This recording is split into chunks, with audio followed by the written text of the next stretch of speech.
Welcome back to Send Better Emails. All right. Welcome. All right. Yeah. Do you want me to just revert back to saying all right to open the episode? I do like all right. It's how I open some of our newsletters. So yeah, I think it's an underrated greeting. Okay. There you go. Right. That's the episode.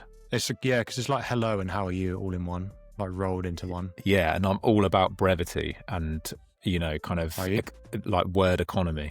You know, that's the defining characteristic of me. I never waffle. As any listener to this podcast will know full well. Yeah, your nickname is Waffle House. It's right next to Christoph's Crepes in Norwich. So, anything going on with you? Anything to report? No, well, Secret Norwich passed 8,000 subscribers the other day. That's pretty cool. Nice. If I was a proper editor, there'll be like, the air klaxon thing going off right now. Oh, yeah? MCs use, yeah. You don't have the skills to incorporate those. Unfortunately not, no. So... just do one with your mouth instead. No, it's embarrassing. There we go. That one. Well done, James. So yeah, congrats to us. I know you put most of the work into Secret Norwich, so congrats to you. Mostly. Well, no, congrats to both of us. That's cool. Nice. 8,000 is not a big milestone, but I think any 1,000 deserves to be acknowledged at least. 10,000 is when I think you have like a proper. Maybe we do an episode on 10,000. 8,000, that's a mention at the start of an episode. Okay, fine. Let's not give it more space than it deserves then. So that's that. Your fantasy football newsletter has grown nicely. Obviously peak part of the year for that, right? Yeah. We're now at over 100,000. We've decided, actually, interestingly, to now be more coy about our numbers.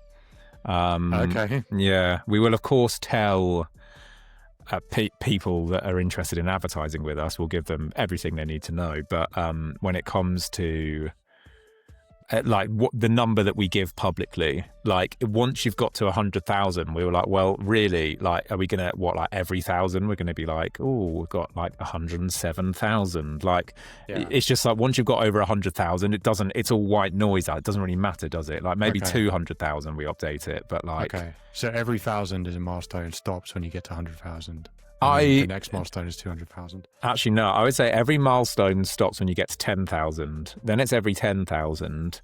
Okay. And then when you get to 100,000, it's every 100,000. Okay. That's I don't know. I don't know if that's true, but I just think it seems lame to be like, like 103,000. I don't know. Okay. When you get to 1 million, like, who cares? Is it every 500,000 or every?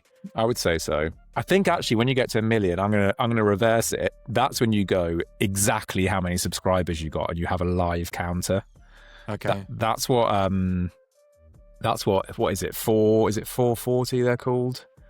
1440. That's what they do. They have like 3,900,708, and it goes up, it rolls up as you're on the landing page. It's like this social proof of like people are joining right this very moment. You should join them. Yeah. Which is quite a nice idea. I like that. Okay. There you go. And you're going away next week? Yes. You're going wild camping? Yeah, partly. Only 2 nights of wild camping. Thank the Lord. If it was a whole week, I would. I mean, I'm going to struggle with 2 nights. It's in Scotland, so it's going to be full of like hazards. Is it like midgie season? It is, yeah. But they have I discovered this incredible piece of content marketing, which is a midge forecaster. It's called Smidge.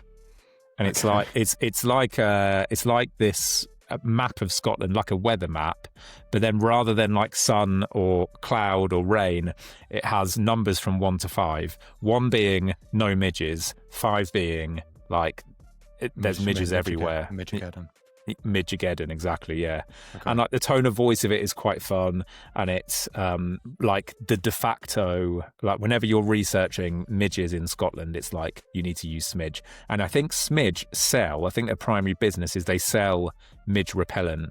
So they've got this like incredible funnel where like everyone who's going to Scotland who looks up midgets in Scotland will always find this this map, and it's like updated in real time. It's amazing. So been using that. Nice. Okay. So you're able to mitigate against those circumstances. My word. I can't think of a retort that also involves the word midge, I'm afraid. So okay, fine. I'm just gonna doff my cap to that and swiftly move on. Cool. Okay, so in the name of swiftly moving on, what do we want to talk about today, James? We're going to talk about how you bring back a newsletter from the dead, because it occurred to us that quite a lot of people have pre-existing lists, maybe from like a decade ago, and they're just kind of lying dormantly in some email service provider's database somewhere, and they want to reinvigorate it, but there are certain practices that need to be observed before you can do that. It's like if you haven't eaten for ages, you can't just suddenly go and get a Sunday roast. That could be dangerous. You have to wean yourself back onto food, and it's a bit like that with your email list. Okay, so bringing your email list back to life in some kind of like Mary Shelley style horror novel. Oh, nice literary reference. Well, you're so cultured and varied. I am, yeah. That's what people say about you. Is it? Yeah. Yeah. Okay, so talk to me about you used an analogy there about not just gorging yourself on Sunday roasts if you're in starvation. So why morbid? It was a bit morbid. Yeah. I was kind of more thinking like fasting, but you took it down the starvation route. But okay. Yeah. Well, okay. If we are in that situation, then why can you not just say, okay, well, I haven't emailed my list in a couple of years. Let's start sending emails. What are some of the pitfalls and what are some of the things you need to keep in mind? Well, I suppose fundamentally, just like anything that you leave abandoned for a long period of time, email lists decay with time. They grow old, they get moldy and tatty around the edges, and the people on your list move jobs. Some of them change email addresses. I mean, almost everyone you speak to that has an email address, which is, every internet user more or less, will have had a different email address at one point in their lives. Right? Like, I used to have a Hotmail address, now I have a Gmail address. So that transition happens for people at different periods as well. And slowly but surely, your list, it ages, and it won't be the same quality it was anymore. So if you suddenly email that list and email everyone on it, you might find that only 40%, for example, of your recipients still check the inbox that they signed up to your email list using. And that's going to be a horror show for your deliverability. And again, just for the uninitiated, deliverability is the chances of your emails reaching primary inboxes, so not being caught by spam filters, not being consigned to the junk folder. So, okay. If we're sending, let's say we've got 1,000 people and we're sending an email for the first time in ages to all of them, and only 40% of them are delivered, that's going to be a big red flag to your Gmails, your Apple mails that says this could well be spam. And it's very difficult to erase the impact of bad deliverability once you have it. Nice. Okay. So email lists, they don't age like fine wine. They don't. Or good cheese. They age like a Satsuma. Yeah. I would go as far as to say they age like a pear. A pear? Yeah. Okay. Why? What's the difference between aging like a Satsuma and aging like a pear? I would say that the way that a pear ages is more rapid and dramatic. Okay. Yeah, I'd say it. I don't know. It just, in my mind's eye, like I can imagine a pear really shriveling up to a tiny form of its previous self. Whereas I feel like a Satsuma mostly maintains its size. It just goes green. Yeah. That's probably the most serious I've ever seen you talk about a subject ever. You stuck your thumb in a mouldy Satsuma last week as well, didn't you? I did, yeah. And do you remember the noise it made? Because you were there. Yeah. We both looked at each other when I shoved my thumb in it, and it was like, and I looked at you, and you looked at me, and it was there was like a knowing glance of like you got to be careful with that. Yeah. You persisted and then found out it was mouldy. Yeah, it was horrible. Yeah. Yeah. Okay, so we got lost in an analogy again, but so we have this list then that's laid dormant. We haven't used it. You know, I guess if you haven't sent an email to a list for a long while, no one's had the chance to unsubscribe either. Yeah. You know, so it's not even cleaning itself at that point, let alone any manual kind of cleaning process that you might have done. So when we have a list like that then, and we haven't emailed it for okay, first question, how long will it have you, sorry, let me try and get this question right. What is the window that you would recommend that I just can't get this question out. I can't think. Why don't we use another analogy? Let's take the pear.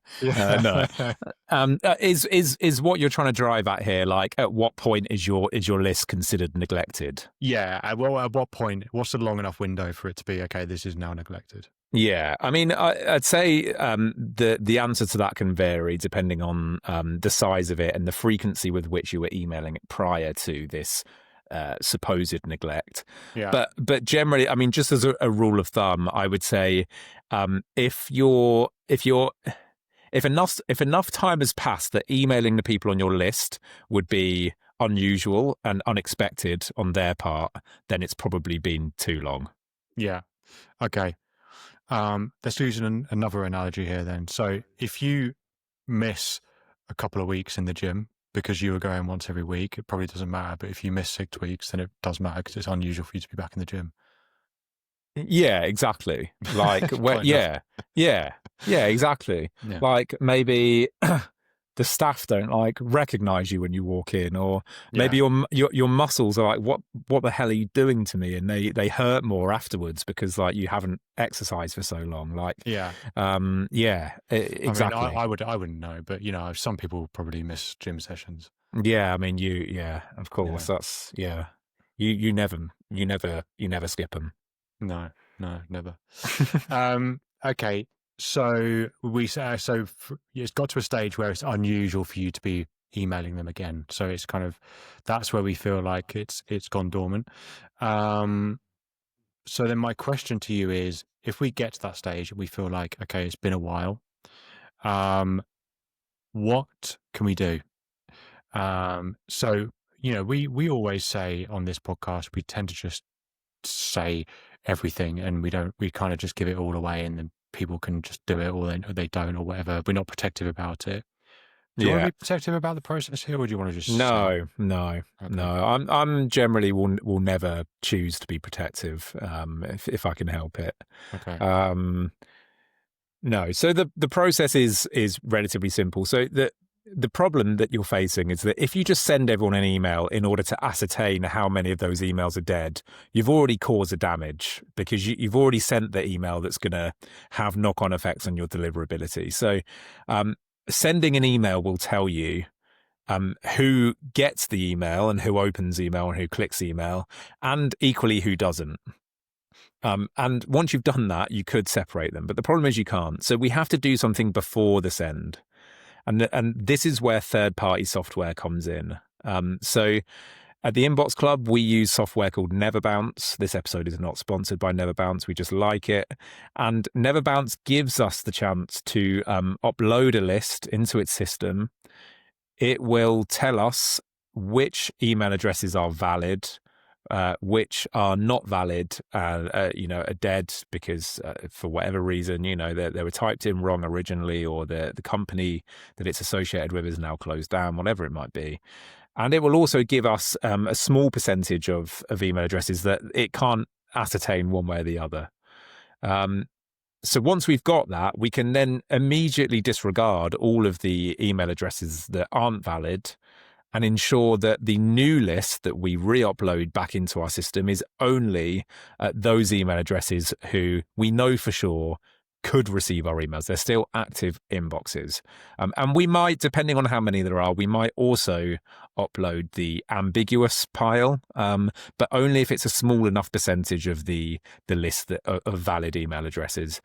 Because again, it comes back to deliverability. We don't want to take any risks with sending an email that people aren't going to receive. So that is the way to do it. And once we have that information, that then gives us a foundation. That's not the end of the job. We then send an email to that list, and then through the email and the way that people engage with that email, we can make further refinements as we go. We can start targeting the people who opened the last email. We can send extra stuff to the people that clicked the last email. But we should be extra vigilant when we're sending emails to a dormant list for the first time, to continue to clean. Like, the cleaning is not once and done. We then need to continue to clean, because of the valid email addresses, there are going to be plenty that just aren't interested in hearing from you. So I also do want to talk about messaging as well, Jamie. I want to throw this question at you, though, because I think messaging is really, really important when it comes to this. So we've kind of covered the technical stuff, but it's also like, what are you going to say in this message, right? You can't just continue with business as usual. So what kind of angle would you be taking here if you're emailing a list? Let's say you haven't emailed for an entire year. That was me catching the question. You said you were going to throw the question to me, so I was. Yeah. Oh, nice. I'm glad you explained that, because I had no idea. I had no idea what you were doing. You're going to ring an ambulance. I thought you were having an episode. Yeah. This is an episode. It's an episode of Send Better Emails. Anyway, sorry, it is bad. Okay, so messaging. Yeah, I think what we don't want to do is just like go back to business as usual, as if nothing happened, as if we haven't just not emailed the list for 2 years. So in my opinion, we should be talking about it more frankly and saying, okay, well, maybe it's been a while, and I'm going to start emailing again, and this is what the emails are going to be about. If that sounds like a bit of you, awesome. If it's not, no hard feelings, you can opt out here. So I think about addressing it up front is a good thing, because it humanizes the content as well. So that's what I would say about messaging. And what we have done before, which tends to work quite well, is the intro alludes to something like that, and then it says, if you're interested in receiving this email every week, here's a taste of what it's going to look like, and then you launch into what is the first edition of your newsletter. I think that is the best way to do it. What I don't want to do is just send an email that says, are you still interested in this? Click here to opt out if you're not. That's shit. I think we want to offer that in the intro. We want to humanize the messaging where we can. And all of that serves as a great advert for the kind of content you're going to be sending in the future. It's like, okay, you've got an opportunity there, not just to say the stuff, but to say the stuff in your way, in your tone, and with your lived experience. So you're giving this window into the way that your content's going to look moving forward. And all of that subversive stuff is happening whenever you write content, and it's happening whether you mean to or not. And if you think you're not doing it, then your content is probably still doing it. It's just giving the wrong impression. It's probably boring. So that's what I would say about messaging. And then just make the first one really good. Some weeks newsletter, like the topics are going to, it's like our newsletter. It's like this podcast. Like some weeks the topics are bangers. Some weeks we're chatting 5 minutes before we press record, and we kind of got like a half-assed topic that we think is kind of important, and so it's not quite as good. Which one is this? This is probably somewhere in the middle. I don't know. How very fencing of you. Wow. Yeah. No. We did open with midges. I think the thing, yeah, true. I think the thing is, yeah, with your topics is that there will be topics that appeal to more of your audience and topics that appeal to less. And, like being boring or being interesting is sort of in the eye of the beholder. And I think this episode will be super interesting for people that are in this exact predicament. For a lot of our listeners, it might be a bit surplus to requirement, but yeah. So what are you saying then, that first edition should just be the one that would probably have the most mass appeal? Exactly that. Yeah. Okay. Yeah. I would try to make it as kind of universally applicable to as many people on your list as you can. Or, the people that you want to be speaking to on your list. And that's the other thing. Maybe during the time that has elapsed since you last sent them an email, you have a clearer idea of how you want to come across and who you want to be talking to. So it might be that you are sticking quite a clear line in the sand here and saying, like, this newsletter is no longer going to be for you if you match this description. It's going to be for these people. And that can also be a really nice way of making sure you definitely get the people that you want to get. So yeah, I also, by the way, just want to, because something you just touched on, I just want to very quickly say that I would definitely avoid opt-in. People have this tendency to say, let's give people a chance to opt into newsletter 2.0. And it just doesn't work. And the big problem with it is that firstly, people tend to overestimate how many people are going to opt in. Even the most engaging newsletters in the world won't get a huge number of people opting in, because opting in takes effort and people just don't want to expend that effort. But also people see it as a genuine reflection of how many people are interested in their emails. Again, that's a falsehood. You can be really interested in an email, but you just can't be asked to click a button.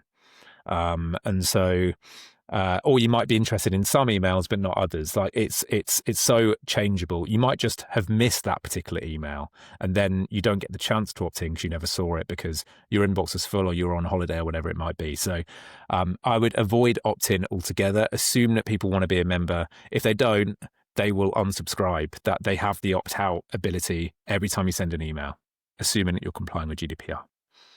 Cool. I like that. That little, it's like on the radio when they read the terms and conditions. Yeah. Yeah. It's like really quick. Okay. I think the might be the last thing, unless you got anything else you want to add on here. We haven't done hot takes for a while. Maybe we'll do one of those. But I think if we have taken all these steps and we've done this stuff to revive our email list, and we've got this new newsletter angle, this proposition, and we're sending a re-engagement email, and we now have this more distilled, rejuvenated version of our old decrepit list. Now it's like, okay, what's next? Because it's not just, okay, now I have this list, now I can start emailing. I think for me, what next is important. I think it should be, sorry, someone's beeping outside. What happens next should be, okay, well, now we need more satsumas in the fruit bowl.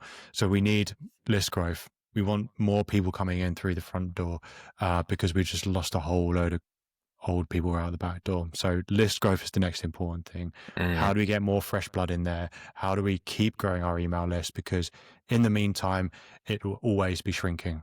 Email lists always shrink. The best email lists are clients we have clients that have unbelievable engagement metrics. Their list still shrinks. It still gets unsubscribes. It always will.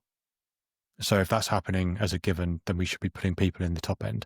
So list growth is the next action point. Nice. Yeah, agreed. I like it. Is that also your hot take? Yeah, maybe it is. Let's just do that. Nice. Do you have a hot take? No, I don't think so. Okay. It would have been the opt-in thing. I think.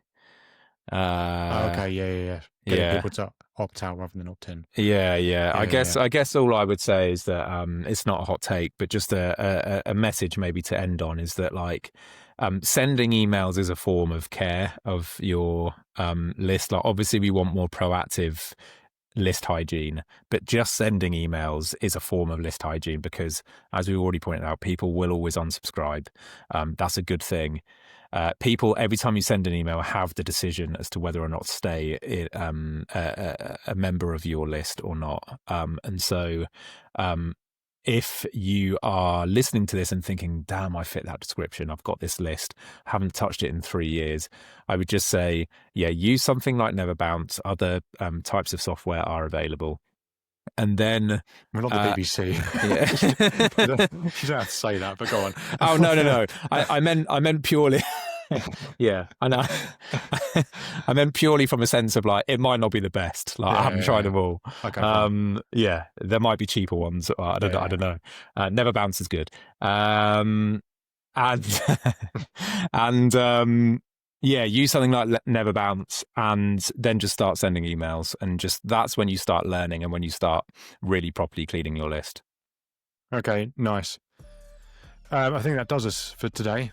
Nice. Perfect. So thanks for listening. It's been another episode of Send Better Emails from the Inbox Club.